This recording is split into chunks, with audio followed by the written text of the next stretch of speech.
तभी बर्डमैन तो उधर से चले जाते हैं, लेकिन हमारे हीरोज उधर से जाने के बारे में सोचते हैं और वो लोग सोचते हैं कि बर्डमैन वापस से नहीं आ जाएंगे ना। तभी बर्डमैन उन लोगों को मैसेज करके कहते हैं, नहीं तुम लोग जा सकते हो। ये लोग सोचते हैं कि बर्डमैन हम लोग ये बात को क्या सुन सकता है क्या। नहीं, बर्डमैन दोबारा से कहते हैं, हाँ मैं तुम्हारे बैच की वजह से तुम्हारे बात सुन सकता हूँ। तभी सभी लोग कहते हैं, ये तो गलत है ना। बर्डमैन कहते हैं, मैं हर टाइम नहीं सुन सकता, जब मैं तुम्हें एक बार बुला लूँ उसके 1 घंटे तक मैं सुन सकता हूँ। सॉरी, हाँ तुम लोग अगर बुला ले तो, लेकिन सॉरी। तभी सभी लोग कहते हैं, नहीं कोई बात नहीं है। एक बर्डमैन कहते हैं, अगर तुम लोग अपने सूट को छोटा करके अपने बैच के अंदर डाल दोगे तो मैं नहीं सुन पाऊँगा। तभी सभी लोग और भी ज़्यादा खुश हो जाते हैं और उधर से चले जाते हैं, क्योंकि किसी को किसी के प्राइवेसी में लुक करने का हक नहीं है। इसी वजह से सभी लोग उधर से चले जाते हैं। और वो लोग जाने के बाद रास्ते में ऐसे ही बात कर रहे थे कि अगर हम लोग कुछ लोगों के साथ मिलकर इस दुनिया को बचाने के अभियान शुरू करें। ये लोग कुछ अलग सा सोच रहे थे, क्योंकि इन लोगों को लग रहा था कि ये अपना आइडेंटिटी खुद में रिवील नहीं कर सकते, लेकिन अपने लोगों में रिवील कर सकते हैं, अपने दोस्तों में, बाकी सब में। तभी बर्डमैन का दोबारा से मैसेज आता है कि नहीं, तुम लोग किसी पे अपना आइडेंटिटी रिवील नहीं कर सकते, और वक्त आने दो तुम लोग अपने आइडेंटिटी रिवील कर सकते हो, लेकिन अभी नहीं। जब वक्त आएगा तब मैं ही बता दूंगा कि तुम लोग को रिवील करना है कि नहीं। तभी ये लोग वापस से खुश हो जाते कि बर्डमैन हम लोग को एक दूसरे का चेहरा दिखाएंगे। तभी बर्डमैन मन ही मन पाको का चेहरे के बारे में सोचता है, क्योंकि पाको को देख के ही सभी लोगों को पता चल जाता था कि पाको एक लड़की है। और बर्डमैन ऐसे सोच रहा था कि अगर पाको एक लड़की होगी तो वो कौन है, वो कैसे दिखती होगी, एक भद्दी सी शक्ल की। बर्डमैन ऐसे मन के अंदर सोच के बहुत ज़्यादा हंस रहा था।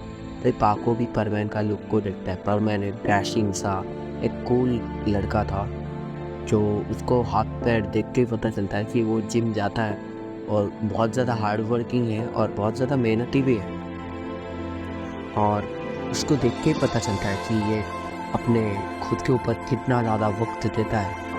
और सभी लोगों को एक दूसरे के बारे में बस सोचता हुआ उन लोगों को पता चलता है। तो बर्डमैन मन के अंदर दोबारा से बोलता है कि अगर मैं पापा से पूछूं कि तुम कैसे दिखती हो, तो वो क्या अपना आइडेंटिटी रिवील कर देगी मेरे लिए, और मैं चूहा बन जाऊँगा ना। ये तो कुछ अलग सा ही होगा। बर्डमैन जब मान जाएंगे तब मैं खुशी खुशी ना सबसे पहले पाको के बारे में पूछूंगा। और ऐसे सेम बात पाको भी सोच रहे रहती है। और हम लोग को थोड़ा सा फ्लैशबैक दिखाया जाता है बर्डमैन के लाइफ के अंदर। जब बर्डमैन का एज बहुत कम था, बर्डमैन तब एक डैशिंग सा लड़का हुआ नहीं करता था। वो एक अलग सा लड़का था जो स्कूल में हर बार टॉप मार्क्स लाता है। वो क्लास में हर बार फर्स्ट होता है और उसको हराने में बर्डमैन अपने स्कूल का टॉप होने के नाते वो इतना ज़्यादा मार्क्स लाता था कि जो 2 नंबर होता था उसका भी 100 से कम मार्क्स आता था। और वो बस पढ़ने में ही अच्छा नहीं था, वो अपने पापा का बिजनेस भी हैंडल करता था और ऐसे ही बहुत कुछ करता था। उसके जैसा मेहनती लड़का तो कोई नहीं था अपने स्कूल में। और उसी स्कूल में जो 2 नंबर पढ़ती थी और कोई नहीं, हमारे सुमिरे हुसैन होती है, जो बर्डमैन से 100 मार्क्स कम लाती थी। उसको टाइम नहीं मिलता था अपना काम करके, क्योंकि वो एक स्टार थी, इसी वजह से उसे टाइम निकालना पड़ता था। उसको टाइम मिलता नहीं था, सारा दिन बस मेहनत करती जाती थी। उसके बाद थोड़ा बहुत टाइम मिलता था तो उसमें पढ़ लेती थी। सबसे अमीर बाप का बेटा था अपने स्कूल में, इसी वजह से ना कोई हमारे बेचारे मित्रों के साथ बात नहीं करता था। वो एकदम अकेला था अपने स्कूल में और वो किसी के साथ बात भी नहीं कर पाता था। वो सोचता था अगर मैं किसी से बात करूं तो मेरा फ़ायदा उठाएगा, ताकि मैं अमीर हूं और उन लोगों को भी थोड़ा बहुत फ़ायदा मिल सके। और बहुत लोग मित्सू से बात करना चाहते थे, लेकिन मित्सू उनसे बात नहीं करता। एक धर्म से वो इंट्रोवर्ट टाइप लड़का था। और ऐसा ही सेम कुछ हमारे सुमेरियों के साथ भी था। वो भी स्टार थी, इसी वजह से उसके साथ हमेशा बॉडीगार्ड घिरे रहते थे और वो अपने स्कूल में एकदम अकेली हो गई थी। इसी वजह से दोनों का एकदम अलग सीन था। और दूसरी तरफ हमारा बूबी, वो तो सारा दिन भर बस पिंजरे में बंद रहते रहते बहुत ज़्यादा बोर हो चुका था। इसी वजह से वो बाहर निकलना चाहता था, लेकिन वो निकल नहीं पाता था क्योंकि वो पिंजरे के अंदर था।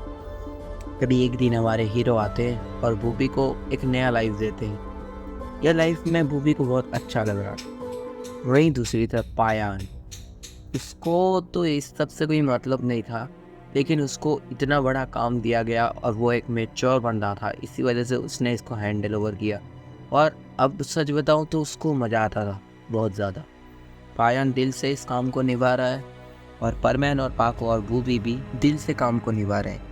उनके लिए ये काम उनका काम नहीं, उनका एकदम से कुछ अलग सा है। आप लोग समझ सकते हो।